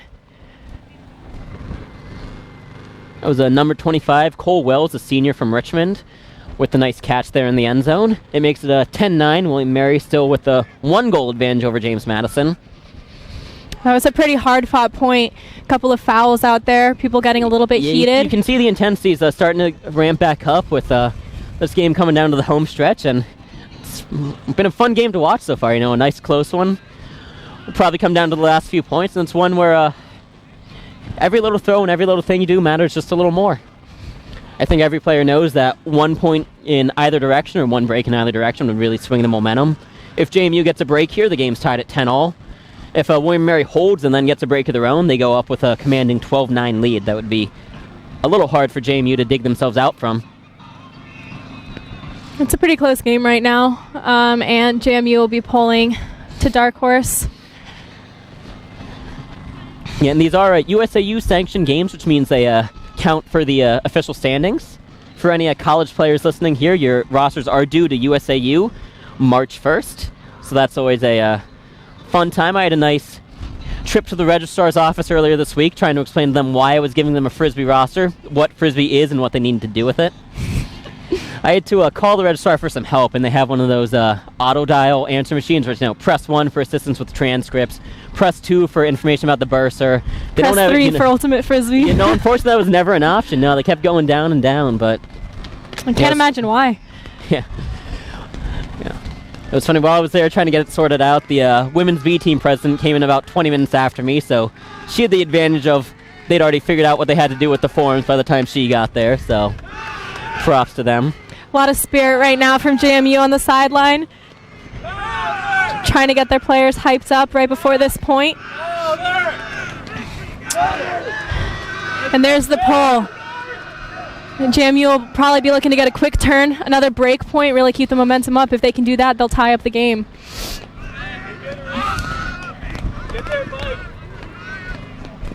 Carl Lasker now with the disc on the sideline, centers to Gus Norbaum.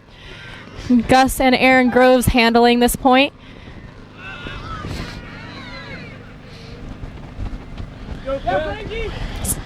Do some handler movement there, lost a couple of yards, but we're able to center the disc. Some good pressure. We'll see if might have been a bit of a foul strip. We'll let the players talk it out. Looks like number 16 on Dark Horse, Gavin Grossman, thought that he had the disc in his possession and that it was stripped. And JMU agrees, no contest, Gavin with the disc. I think that seemed like the fair resolution to me. It looked like Gavin had it in his hands, and then the hit came after he'd already had the disc in his possession. Got some good sportsmanship out there as well. Oh, a nice catch right there. Managed to dig it out of the ground. Oh, another low one. We'll see if that hit the ground before he made the catch.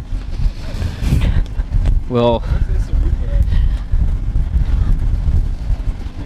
some discussion that's always out a hard there. one. You can see the reenactments going on where, I caught the disc, it hit the ground, but sometimes different angles too looks different, especially if the disc hit the ground at an angle. That one seemed very close to me. I didn't have a good enough view to make a call on it, and I think they're just gonna send it back, reset the play. Sometimes that's just the easiest and quickest result. And usually the result of calls like that is just whatever everybody decides seems fair. If you can't decide, it often will just go back to the thrower.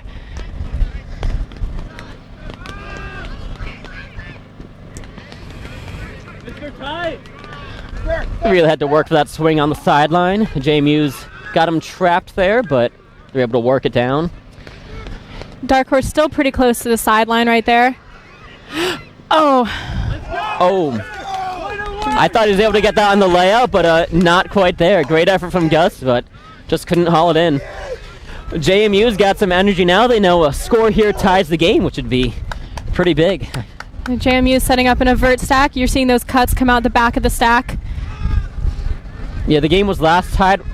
A deep shot goes up. We'll see if it stays in bounds.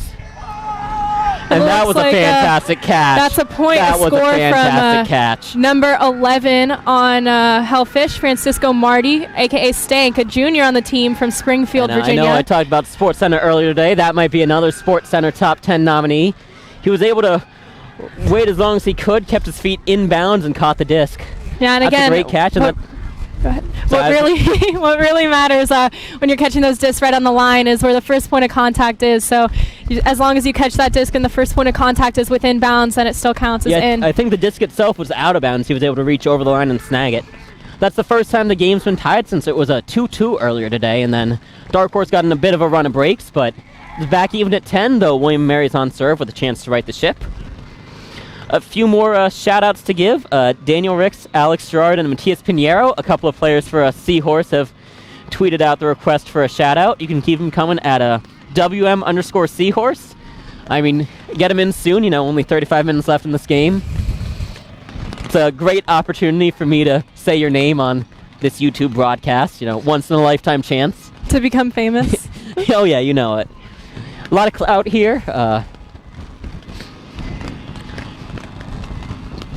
I'm sure after this I'll just wait for ESPN to give me the call and offer me their Joe Buck's position as their lead Monday Night Football announcer. Yeah, I'm certainly hoping this will kickstart my career in sports commentating. Yeah, the 5 years I spent getting a math and business analytics master degree can all go to the wayside once I start commentating amateur Frisbee games. Yeah, and this is, for Tyler and I, both our last semester at the College of William & Mary. We'll be looking to enter the real world and both get jobs with hope.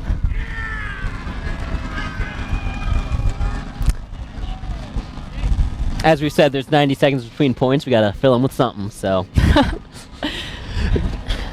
It's a big point here for JMU. They're pulling to Dark Horse. Dark Horse started the game out with a lot of holds, but they've been broken twice this half, which isn't great, but Dark Horse knows that they've been able to mostly maintain possession and work the disc down the field.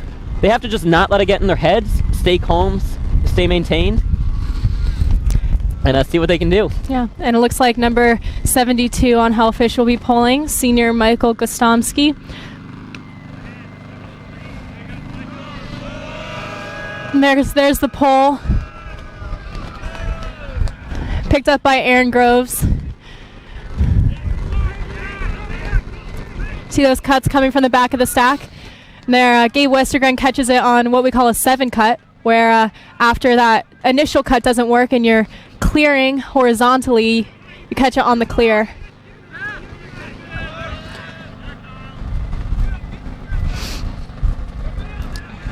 Looking back for the dump. Again, Dark Horse has no issue losing a couple yards on dumps in order to swing the disc upfield or reset it to a handler. It's a turn now, number 22 on Hellfish, Garrett Mano, picking up. Yeah, it's a real pivotal moment in the game. These next few points are going to really set the tone. And a swing over to number 11, Francisco Marty. And he takes the deep shot. We'll see it's coming at a weird angle. And I think no one really had the greatest read or positioning on that. They all went up for a one-handed snag, but wasn't able to do it. But nice D there from number 19, August Wagner on Dark Horse. Yeah, William Mary breathes a sigh of relief knowing they have a chance to get their lead back. And there's August with the disc. And he takes a deep shot himself. Carl Lasker in the area, and he will haul it in, and that makes it 11-10, William and Mary on top again. It's a lot of energy from Dark Horse right now. Teammates running onto the field, happy to have their lead back. Yeah, they know getting that turnover, or forcing JMU to turn it over was big. They kind of let it slip initially with a quick turnover early on, but they got it back. 32 minutes left in the game. William Mary clinging to a slim 1-goal lead. They just have to play safe, patient offense from here on out. If they score every time they start on offense, they'll get the game. JMU's going to know they have to keep bringing this defensive intensity. They've generated a lot more turns recently, but they're still sometimes struggling to punch it in. You can see there right after the turn, they took a very quick deep shot to a player that wasn't really open. He was kind of double covered by the time the disc got there. William and Mary happy to put their D-line back on. And you see seniors Jonathan Collins and David Jensen out there, as well as Taylor Gilman.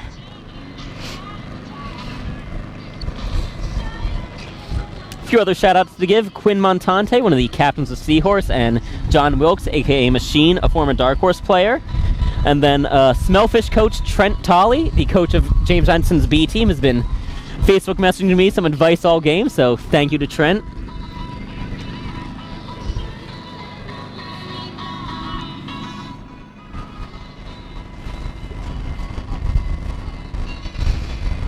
All right, and the Dark Horse coach just finished wrapping up, giving a little bit of advice, walking off the field. The Dark Horse will be pulling on this point to Hellfish. There's the raise, and Jonathan Collins with the pull.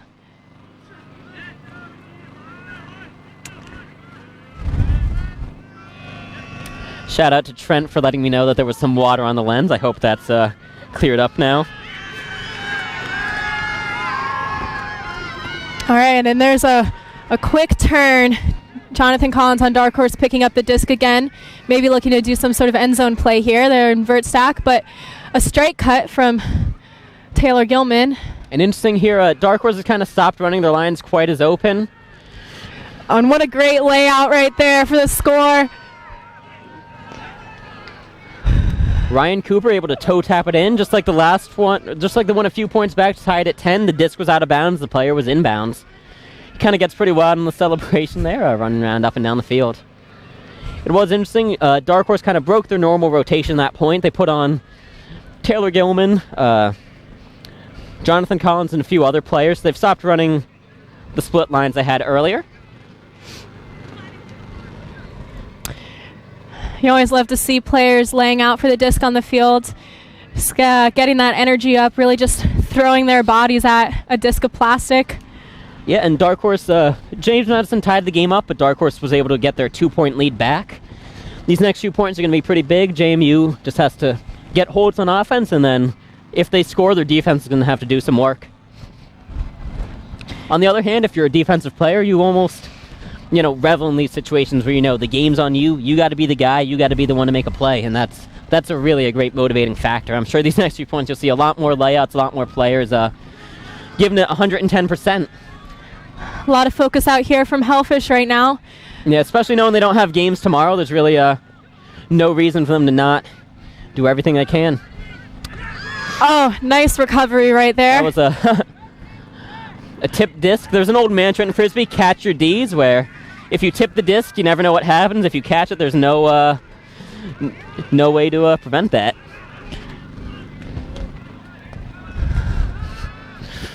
Oh, Great pressure there.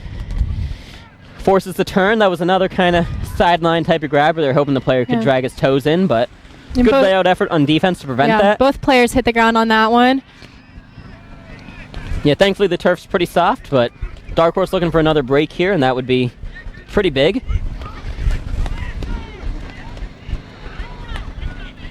Dark Horse looking to get it out of their end zone.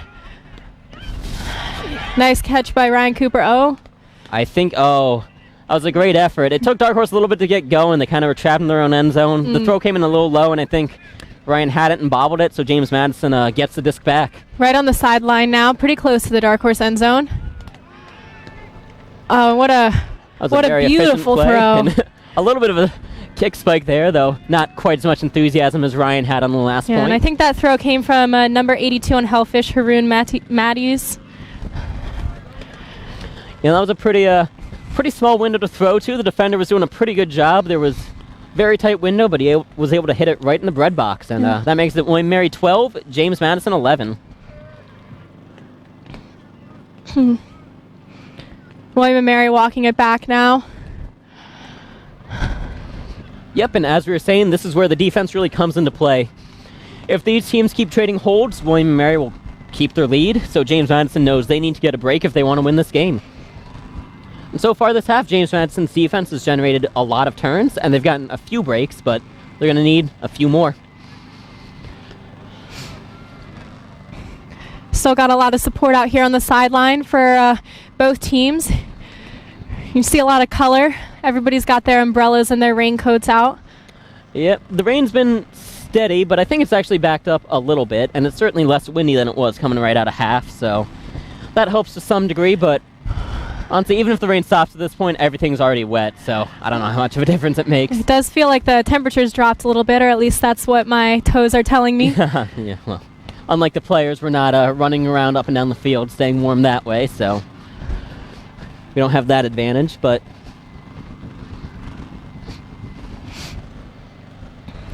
we'll see. It looks like it's supposed to be 70 and sunny tomorrow. Unfortunately, these games are not being played then, so great day to throw around tomorrow. Not as good of a day today. Yeah. Their William & Mary's women's B team, William Mammoth, will be having a casual and fun scrimmage with Christopher Newport's women's team. So hopefully we'll be able to enjoy the nicer weather tomorrow for that. And unfortunately, that one won't be live streamed. All right, the pool goes up. Pretty good pool, but it lands right in the center of the field, so Dark Horse is able to get working pretty quickly. They start with a sack on the side of the field and then kind of swing it back towards the middle. Might have been a pick downfield, a little bit of discussion. I think everyone's going to reset themselves and get back in it. Looks like Dark Horse will be keeping possession.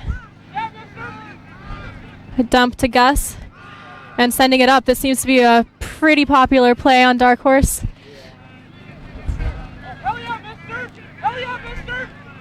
Oh.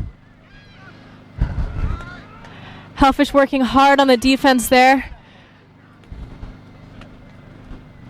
And William Mary takes a timeout. They're going to discuss their offensive strategy a bit coming in on the goal line. Sometimes that's not a bad strategy when you see there's a little bit of chaos. Everyone's just kind of running around. You take the timeout, try to focus up, and try to come out with a tight strategy to punch it in. Yeah, William & Mary is really close to the end zone right here. They might be looking to throw some sort of end zone play. Right now, again, the score is William & Mary 12, JMU 11. So if William & Mary can get another point here, they'll just be widening that lead. They'll give them a little bit more confidence. And we'll see what James Madison does defensively. A lot of times when the disc is on the sideline in the end zone, you try to force the throws all on that sideline. Because then you know there's only about a yard and a half between the disc and the out-of-bounds line, so your defenders don't have to block as much space. And that's a big reason that it's really important to center the disc, and Dark Horse has been doing that pretty well all game. When they have it on the sideline, they look to center it to the middle just so you have options on both sides. Of course, on the other hand, we've seen more than a few pretty great toe drag catches today, so maybe the strategy is sort of throw it a few yards out of bounds and have your receiver try to drag his feet in.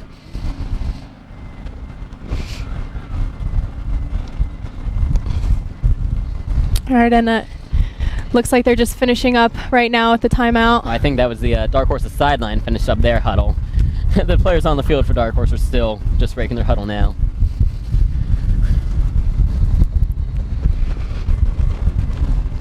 Feels like the wind might be picking up a little bit again. Yeah.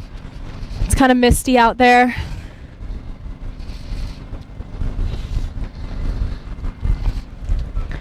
It looks like Dark Horse might be setting up for a bit of an ISO cut with where they have their players right now, but sometimes teams also like to use those type of things as a deception to catch the defense off guard. A lot of times teams put their best defender on the player they think is going to make the ISO move, so sometimes you can get a better matchup by looking elsewhere. ISO meaning isolation. It's a pretty common end zone play. They do wind up centering the disc to Gus. They lose a few yards on the play. Some handler movement. And if you notice there, the players in the back of the end zone in the stack are not moving. It's very important in an isolation play. And there's a score. By Gus Norbaum. I think that might be the first goal he's caught today. He's thrown more than a few, but he's not always on the receiving end.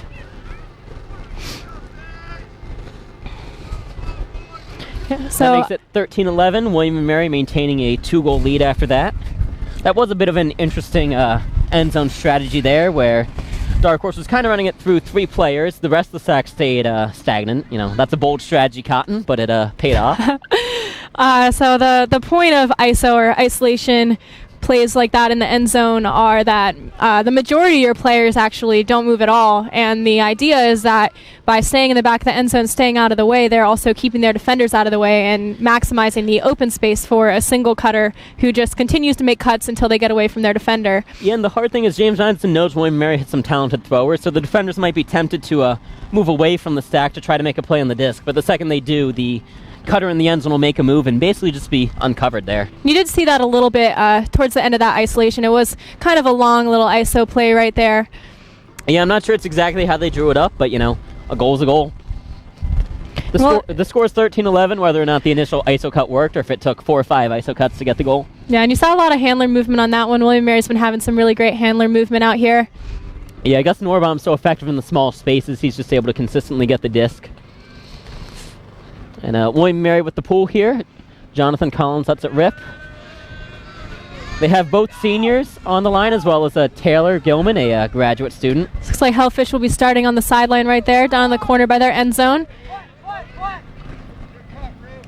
There was a bit of a deep shot, but the Mark did a good job sealing it off. Well, a stall called. That means the Mark thinks the player had the disc for more than 10 seconds. Oh, and it's uncontested, so that is going to be a turnover. They held on to the disc for too long and weren't able to get the throw off. That's a pretty rare thing to see. Yeah, most players, if they hear, 8-9 in the stall, even if there's not an open look, they're willing to just sort of take a deep shot, so that way you turn the disc over further down the field. Especially this close to their end zone. Jonathan Collins with the disc now. Throws to Taylor Gilman. Looks like Dark Horse wants to run some sort of end zone. And Jonathan Collins with the score right there. And that makes it a 14-11. One more goal for William & Mary, and they get the win. Yeah. We'll see if both teams start to throw out, universe lines here, where they instead of running an offense-defense set, they put their best 7 on the line. William & Mary has a bit of a cushion to work with, but they know James Madison's been able to get some breaks earlier in the day, so they can't be too comfortable right now. And James Madison's been fighting really hard all game. I wouldn't be surprised if it were a couple more points before we see the end of it. Yeah, so if William & Mary scores another goal, they get the win. James Madison, on the other hand, would need 4 goals to win the game. Sounds unlikely, but we've seen stranger things happen, and, momentum can build on itself, so if James Madison gets a goal and then gets a break, you never know what happens. The spirits are pretty high from William & Mary right now. You can see the players dancing on the sideline celebrating, but they still got a little more work to do before the game ends. James Madison looking pretty serious on the other side of the field. Yep, they know what they have to do to get it done.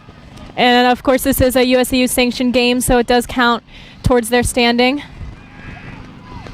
Another thing, the way USAU does their standings, every goal counts. The closer a game is, the more the more you win by, the more it helps your standing, but a close loss also can improve your standings too. So they don't want to take it easy. They know every goal matters here.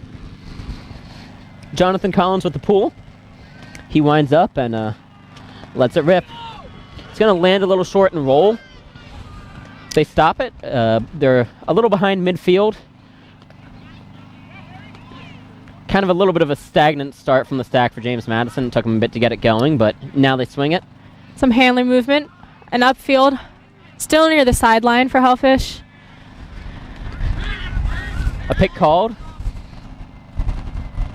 They're going to send the disc back there. There was an affecting pick, meaning that the pick was called on the player who ended up getting the disc, so that's why it was sent back. Yeah, I think the players at the front of the stack for JMU were a little too scrunched up, so there was a bit of running into each other. JMU with a bit of a false start coming out of the pick, but they get it back. Disc is live now. Oh, a layout D there from Ryan Cooper. Yeah, I don't think he touched the disc, but I think sometimes just the presence of the layout throws the handler off. Taylor takes the deep shot. And it looks like... yeah, we didn't have the best angle there, but that disc kind of bounced around for a bit and turned over. I think they might have went a little too trigger happy right out of the Looks turn. like David Jensen and Ethan Rue both laid out trying to get the D on that one. Trying to get the score, you mean? Trying to get the score.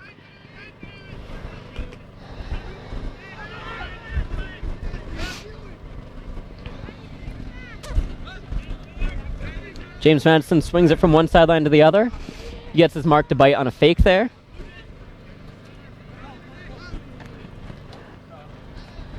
Looks like a strip called here out on the sideline.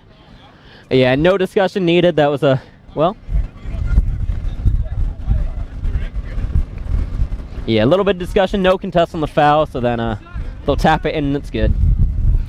All right, Hellfish coming in right on the sideline. Takes the deep shot there. Quick swing instead.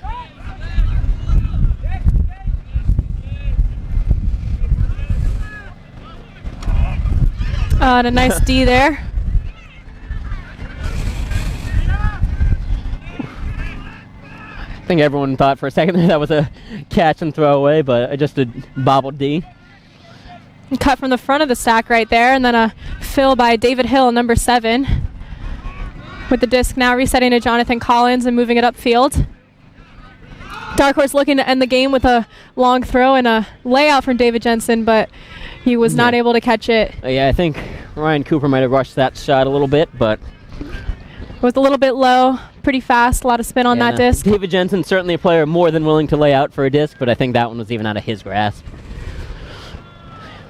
JMU will pick the disc up on their own end zone line. They have 70 yards to go for the score. And we'll see what they do with it. And again, if Dark Horse gets a turn here and scores, that'll be an end to the game. So there's a lot on the line for JMU right now. Oh, and a catch by That's Lucas. A great D by Lucas, yep. And then Jonathan Collins uncovered in the end zone.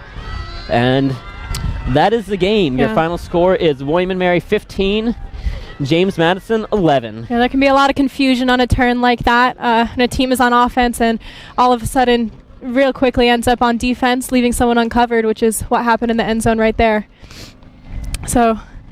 Yeah, and that was just good awareness from everyone. I think it's especially hard when there's not a lot of time between the turn and the offense sets. You know, if you swat a D down, it's on the ground.